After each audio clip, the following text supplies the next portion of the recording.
Hello students, welcome to the new video. आज की हमारे इस वीडियो में हम चैप्टर नंबर 5 की एक्सरसाइज स्टार्ट करने वाले हैं। ठीक है, सो आज हम करेंगे एक्सरसाइज 5.1 क्वेश्चन नंबर 1।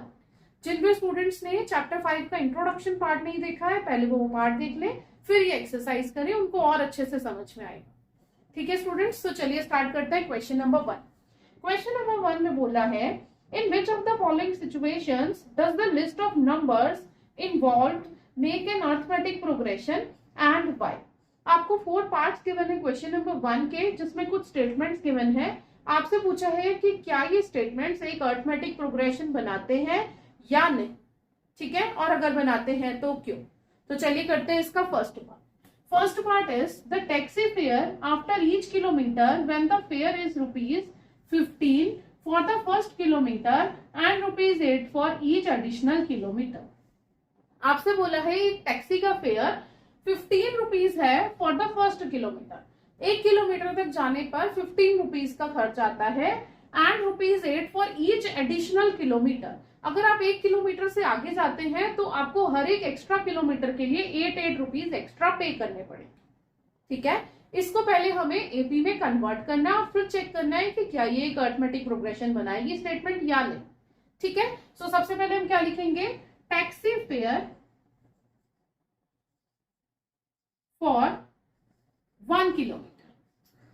अगर आपको 1 किलोमीटर जाना है तो टैक्सी का कितना फेयर देना पड़ेगा, दैट इज ₹15।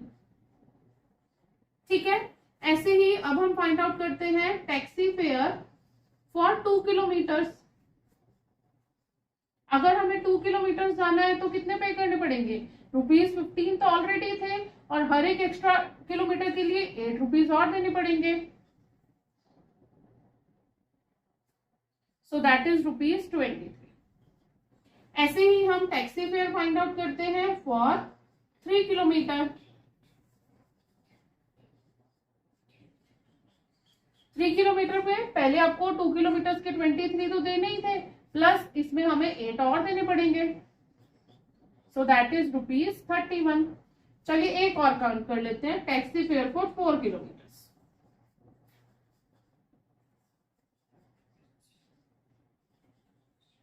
₹31 तो पहले से देने थे 3 किलोमीटर के, प्लस 8 और देने पड़ेंगे। So that is ₹30। ठीक है, ऐसे ही आप कितने भी फाइंड आउट कर सकते हो। ठीक है, अब हमें क्या फाइंड आउट करना है, ये हमारी एक अरिथमेटिक प्रोग्रेशन बन गई, that is 15, 23, 31, 39 and so on. ठीक है, आप सबको पता है फर्स्ट टर्म को क्या बोलते हैं, A1, second term is A2, third term is A3, fourth term is A4 and so on, ऐसे ही चलते जाते हैं। ठीक है, अब हम फाइंड आउट करेंगे इनका कॉमन डिफरेंस। कॉमन डिफरेंस कैसे निकलता है, हमेशा A2 में से A1 माइनस करके। So when you will do A2 minus A1, that is 23 minus 15, that will be 8। ऐसे ही एक और फाइंड आउट कर लीजिए कॉमन डिफरेंस। सपोज हम करते हैं A4 minus A3। A4 minus A3 is 39 minus 31. That is also 8.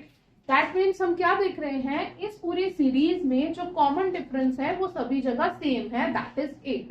ठीक है, now we will conclude that here common difference is same, so this is an AP. So ये एक क्या हो जाएगी आपकी अरिथमेटिक प्रोग्रेशन। ठीक है, आई होप क्लियर है सभी को। कहीं पर भी कुछ डाउट है so do let me know, I will clear all your doubts. ठीक है, सो चलिए करते हैं अब इसका सेकेंड पार्ट। चलिए स्टूडेंट्स अब करते हैं इसका part number second. Part number second says the amount of air present in a cylinder when a vacuum pump removes 1/4 of the air remaining in the cylinder at a time. हमें सबसे पहले इस equation को एक AP में change करना है, फिर उसको कॉमन डिफरेंस डिसाइड करेगा कि ये एपी है या नहीं, है ना। सो देखिए यहाँ पर आपको बोला है कि एक सिलेंडर में कुछ एयर है जिसका 1/4 पार्ट वैक्यूम पंप एक बार में रिमूव करता है ना। सो हमें इस इक्वेशन को बनाने के लिए क्या करना है, 1/4 फाइंड आउट करना है उस टर्म का जो कि जितनी एयर प्रेजेंट है सिलेंडर में। ठीक है, तो हम क्या करेंगे, यहाँ पर हम 4 का कोई एक बड़ा मल्टीपल अपनी साइड से चूज कर लेंगे, जैसे 64 या 128 हम मान लेंगे कि उतनी एयर है सिलेंडर में, जिससे हमें ये क्वेश्चन करना इजी पड़ेगा, फ्रैक्शन सॉल्व करने में इजी हो जाएगा। ठीक है, so we will write let air in cylinder is 64 kg। हमने अज्यूम कर लिया कि लेफ्ट सिलेंडर में जो एयर है वो 64 kg है ना। अब इस 64 में से 1/4 पार्ट हर बार वैक्यूम पंप रिमूव कर रहा है, so we will write air after 1/4 removal. अब 64 का अगर 1/4 फाइंड आउट करेंगे, so that will be 64 into 1/4. So here you can see 4 1s are 4, 4 6 are 24. So that is 16 kgs. That means पहले cylinder में 64 kgs air थी, और जब 1/4 remove कर दिया वैक्यूम पंप ने, तब कितनी निकाल दी उसने? 16 निकाल दी। तो अब कितनी रह गई? 64 माइनस 16। ठीक है, सो दैट इज 48। अब सिलेंडर में कितनी रह गई एयर? 48 किलोग्राम। अब क्या करते हैं, एक बार फिर से निकालते हैं। So that is air after again 1/4 removal. क्योंकि हम एपी फाइंड आउट करना चाहते हैं, इसलिए हमें 2-3 बार इस स्टेप को करना पड़ेगा, है ना। सो अब एयर कितनी है सिलेंडर में? 48 kg। अब इसका 1/4 फाइंड आउट कर दीजिए, दैट इज 12 किलो। ठीक है, अभी 48 थी, 48 में से 12 सेकेंड टाइम पर निकल गई, तो कितनी बच गई? 36 किलो। ठीक है, एक बार और कर लेते हैं। सो एयर आफ्टर 1/4 रिमूवल। अब कितनी है air? 36 kilogram into 1/4, that is 9 kilogram. ठीक है, सो पहले 36 थी, अब उसमें से 9 और निकल गई, तो कितना बच गया? 25। ठीक है, सो अब देखिए हमारी अरिथमेटिक प्रोग्रेशन क्या बन के आई। हमारी प्रोग्रेशन बनी, सबसे पहले था 64, उसके बाद बना 48, देन 36, देन 25, और इसको अगर हम आगे और सॉल्व करते रहेंगे तो ये होता जाएगा, है ना। अब कैसे डिसाइड होगा कि ये अरिथमेटिक प्रोग्रेशन है या नहीं? इसके कॉमन डिफरेंस है, और कॉमन डिफरेंस कैसे फाइंड आउट करते हैं? A2 माइनस A1, या A3 माइनस A2, या A4 माइनस A3। ठीक है, तो चलिए अब फाइंड आउट करते हैं common difference. A2 minus A1, 48 minus 64, 48 minus 64, that is minus 60। ठीक है, एक बार और कर लेते हैं दूसरा कॉमन डिफरेंस। अब हम करते हैं 36 minus 48, 36 minus 48, that is minus 12। So here यहाँ पर आप देख सकते हैं कि कॉमन डिफरेंस जो है हर बार अलग अलग आ रहा है। एक बार -16, एक बार -12, आगे करके देखने की नीड नहीं है, वो भी अलग ही हो, है ना। अब यहाँ पर कॉमन डिफरेंस सेम नहीं है, so this is not an AP, तो ये एपी नहीं होगा। So here common difference is not same, so it is not an AP. तो यहां पर ये एक एपी नहीं। This is your answer. ठीक है, आई होप इतना क्लियर है सभी को। करते हैं इसका नेक्स्ट पार्ट।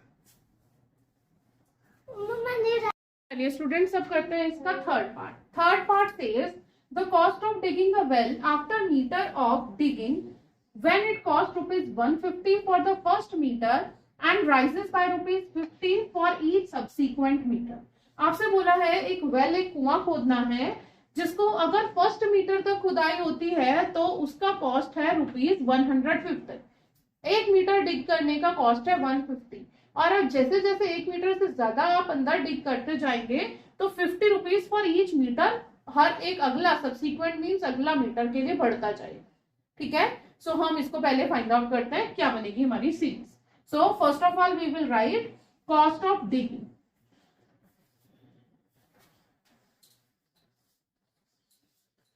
1 मीटर, सबसे पहले हम 1 मीटर का कॉस्ट लिखते हैं, दैट इज गिवन ₹150। ठीक है, now cost of digging 2 metres.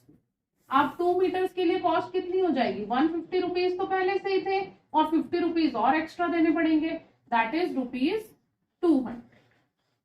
ठीक है, ऐसे ही एक दो बार और निकाल लेते हैं। Cost of digging 3 meters. अब 3 मीटर्स के लिए कितना हो जाएगा, ₹200 तो पहले से ही थे और 50 और एक्स्ट्रा देने पड़ेंगे, दैट इज ₹250। एक और कर लीजिए, कॉस्ट ऑफ डिगिंग 4 मीटर्स। अब 4 मीटर की कॉस्ट कितनी हो जाएगी, ₹250 तो पहले से ही थे और 50 और एक्स्ट्रा पे करने पड़ेंगे हर मीटर के according, so that is ₹300। That means हमारी जो सीरीज बन के आई वो बनी 150, 200, 250, 300 एंड सो ऑन, ऐसे ही ये चलती जाएगी जितना भी हम फाइंड आउट करना चाहते हैं। ठीक है, अब देखिए हमें क्या फाइंड आउट करना है, common difference. Common difference is A2 minus A1, 200 minus 150, that is 50। Again एक और कर लेते हैं common difference, A4 minus A3 कर लीजिए चाहे, 300 minus 250, that is again 50। So यहां पर क्या है, here common difference is same, common difference same है, so it is an A। So ये क्या हो जाएगी, एक अरिथमेटिक प्रोग्रेशन। ठीक है, आई होप क्लियरली समझ में आ रहा है सबको। मैं आपको बहुत ही इजी मेथड्स बता रही हूँ इन क्वेश्चंस को करने के, आपको ऐसे ही सॉल्व करने हैं। ठीक है, चलिए करते हैं लास्ट पार्ट। चलिए स्टूडेंट्स अब करते हैं इसका part number 4। Part number 4 is the amount of money in the account every year when 10,000 rupees is deposited at compound interest at 8% per annum। सबसे पहले अगेन हमें इस क्वेश्चन को सॉल्व करके स्टेटमेंट से एक सीरीज फाइंड आउट करनी है, फिर उसका कॉमन डिफरेंस डिसाइड करेगा कि एपी है या नहीं, है ना। सो चलिए यहां पर आपको प्रिंसिपल गिवन है, दैट इज ₹10,000। ठीक है, रेट ऑफ इंटरेस्ट गिवन है R, दैट इज 8%, और टाइम गिवन है यहाँ पर for 1 year, per annum means 1 year. अब कंपाउंड इंटरेस्ट का फॉर्मूला आप सबको पता है, 8th क्लास में आपने पढ़ा था, A is equals to P into 1 plus R upon 100 की पावर T। ठीक है, अब अगर यहाँ पर मैं फर्स्ट ईयर के लिए कंपाउंड इंटरेस्ट फाइंड आउट करूंगी, उसको मैं A1 से डिनोट कर रही हूँ, that will be 10,000 into 1 plus 8 upon 100 की पावर 1, ईयर के प्लेस पर 1 आ जाएगा, है ना। ऐसे ही अगर मैं सेकेंड ईयर के लिए फाइंड आउट करूं A2, चिंता मत करिए, इसको सॉल्व नहीं करना है, इसको ऐसे ही रहने दीजिए, है ना। So that is 10,000 into 1 plus 8 upon 100 की पावर अब कितनी हो जाएगी 2 ईयर्स के लिए 2।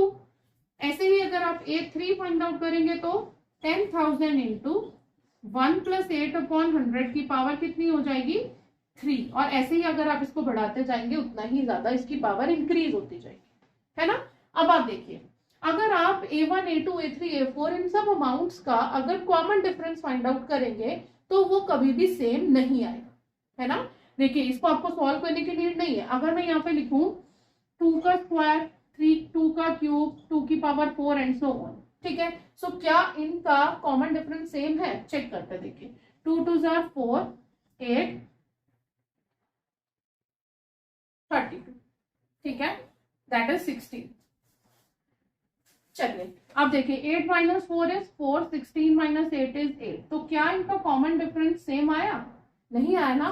सो दैट मीन्स जब भी आपके पास पावर्स इंक्रीज हो रही है उनका कॉमन डिफरेंस सेम नहीं होगा, right everybody. So here we will write here common difference is not same, so this is not an AP, तो ये एक AP नहीं, ठीक है। आई होप ये चारों पार्ट्स आपको बहुत अच्छे से क्लियर है। कहीं पर भी कोई डाउट है, right in comment section, I will clear all your doubts. बने रहिए मेरे चैनल के साथ और अपने फ्रेंड्स को भी जोड़िए। Thanks for watching, bye everyone.